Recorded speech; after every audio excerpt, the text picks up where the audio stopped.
notes from my April 2024 reading of I Am Number 8 by John W. Gray III. So I'm filming this Tuesday, 16 April 2024, and I finished the book today after starting it on Thursday, 11 April 2024. It is 198 pages. The genre is autobiography / religion, and it's kind of a, this is a copy I bought my dad as a present a few years ago, and he still had, and we were talking about picking out books, and I was like, maybe I'll choose one from your shelves, and he's like, let's go ahead, you know, kind of thing. And so I was like, all right, I bought this. And so after reading Courage to Soar by Simone Biles, an autobiography by Simone Biles with Michelle Burford, I was like, maybe we'll do the one I got for Dad. So I decided to do that. And it is I Am Number 8 by John W. Gray III. 2017 was the initial publishing. This is the March 2018 Hatchet Book Group edition, paperback. I'll put the ISBN in the video description.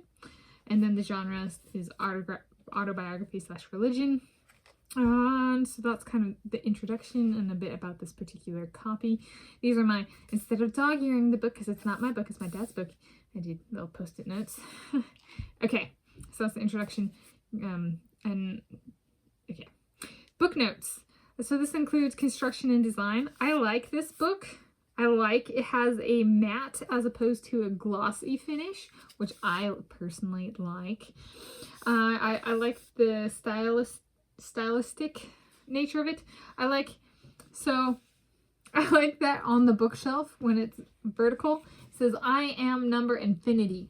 Because if you rotate an 8 a little bit, you get an infinity sign. So I like that. Yeah, that was fitting for religion. Right? It's an eternal commitment kind of thing. So I thought that was cool. And then the pages, yes.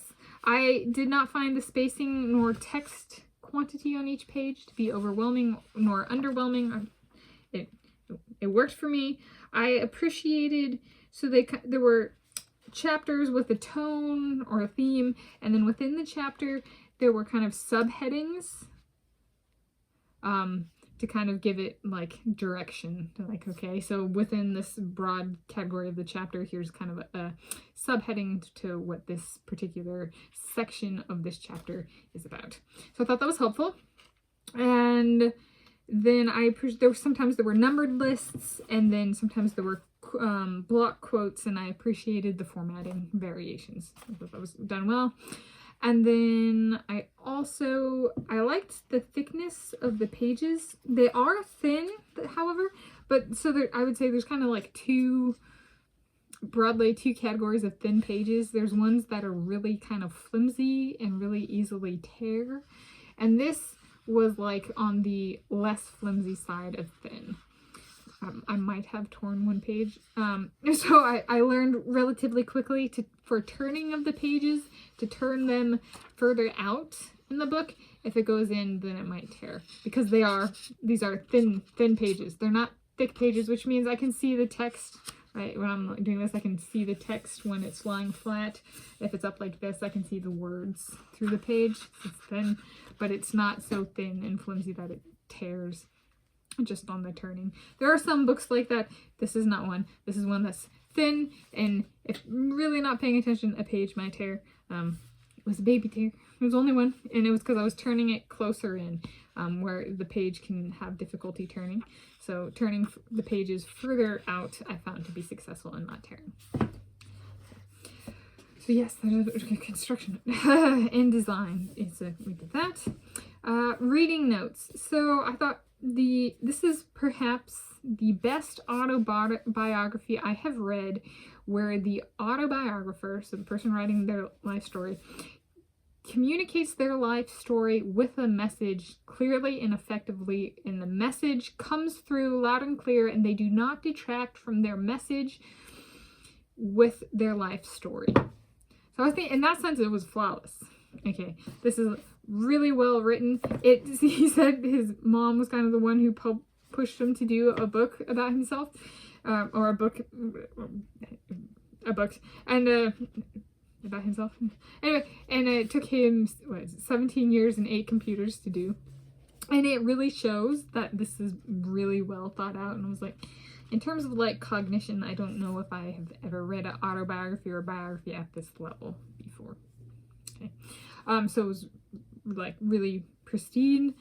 And the ability to communicate a message. Well, he's a pastor, right? So he does that for his job, is communicate a message. And I think to be able to do that with his life story and not detract from the message was really spectacular. And he really pushes through. And he was a single child, and his dad wasn't around growing up, so he kind of found King David in the Bible. So he was David, the eighth son of Jesse. First son was Saul. And then somewhere down the line was Jesus Christ. So it's kind of the relation. So it's a Christianity, spirituality book. And so he kind of took refuge, so to speak, in a way, in David, in learning from David, because David had a father who didn't really acknowledge him like a son. And more specifically, did not really acknowledge him as like the first 7 sons he had. David kind of got pushed to the side and neglected by his father. And he was like, his father wasn't around growing up. And so he kind of, for him, David was really a big heart call. And so the I am number 8 is a reference to 8 being the child number of David. And so, yeah, I thought that was, he really kind of, so the father really didn't like David. I think it was the first son, so David's oldest brother tried to kill him, stuff like that. And it really got down to like, he might have been out with a shepherd with the sheep in the field kind of thing, but he really developed what was on the inside, so his heart. And so that was something that really got pushed through, I think, clearly, is that to be a leader, you don't have to have a certain set of skills. Maybe you do, but and maybe you need to have talent, but maybe you don't. But the key thing that matters more than anything else to be a leader, to be a good leader, to be a true leader with good change, is heart. And so he really pushed kind of clearly, and I thought coherently throughout the entirety of the book, the importance of do not overvalue image, or how you present yourself, or a certain skill set, or what you look like. Right? The leader is determined by the quality of one's heart. So it kind of came down, so it was talents, skills, and hearts. And I've brought up natural talent in the past on this channel. So like natural talent can be like something you're born with, kind of, and they might foster through something like training. Skills might be thought of as like cognitive development, be it further cognitive development of cognitive, or physical development of cognitive. And then hearts is kind of just the heart. And so like head and heart. But then there's also like, you can think of talent might be physical or something, you kind of think. So I thought it was a good not to forget about mind and matter, physical and mental, but also heart. It's something that has been kind of forgotten in society these days. And then I also, he talks about, this is just one note I have on Christianity in general. I've kind of thrown out there that I'm on a religious, spiritual journey of, kind of finding / settling on a religion. So Jesus came from the bloodline of David. Is that through his father or his mother? Because Jesus Christ supposedly had a divine father, meaning God. So any invoking of a patrilineal heritage, ancestry, is technically 100% a lie. Right. Reality check. If there was no insemination of male DNA, there were no humans involved in the creation of Jesus Christ. There is no male family lines. So I was just kind of like, does that mean David is male or female? Because if he was male, right, from the father of Christ, well then technically that's not true. Because the father of Jesus Christ was God, not human. So there is no patrilineal line.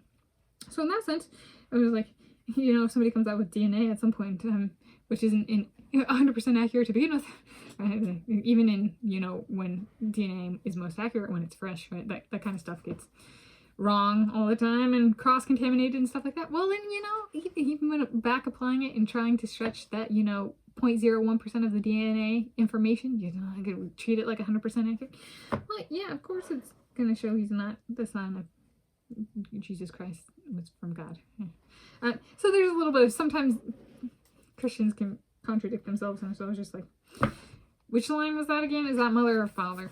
Mother? Then wouldn't Mary be the designated queen? Why wasn't she allowed to serve as queen? What?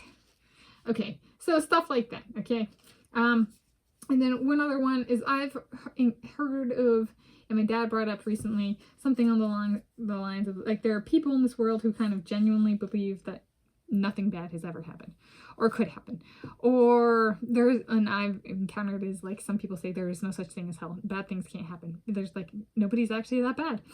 And so in here it kind of talks about some of the stuff that happened to David and his family, including, like, somebody getting raped and stuff like that. And I was just kind of like, and this came, so if Jesus Christ were descended from David, and right before Christ, or so, like, the Old Testament, it's the bad things, then Jesus Christ came along, forgave all sins. Okay, everybody's forgiven. Essentially what those people, I think, I'm trying to understand their logic, right? Nothing bad has ever happened and there's no hell. Essentially they take it one step further than Jesus Christ ever did and goes, so it could never happen again. Okay, end of story. There we go. The Old Testament is the Old Testament. Nothing in the Old Testament happens to this day. And I'm just kind of like, I've been raped multiple times on multiple occasions. And have experienced a lot of bad stuff, and there's a lot of bad stuff that happens in this world. So, right, it might be a form of saying those people might be the rapists, right? They might be the criminals, but they might be, you know, overstepping even what the word of Christ, right? Just because he forgave all sins doesn't mean it doesn't have, like, it's an eternal cure. Just the reality check of that. And if they didn't know that right away, well, we know that now. Over 2,000 years later, from the 0 times 0 AD, 0 BC being, you know, the turning point of BC and AD, before Christ and after death. So 2,000 years, over 2,000 years after this, because it's 2024. So there we go. That was my reading notes, my notes in my book notes for I Am Number 8 by John W. Gray III, and I'm Tanis Leonhardi, she, her, hers of Seattle. I'm filming this Tuesday, 16 April 2024.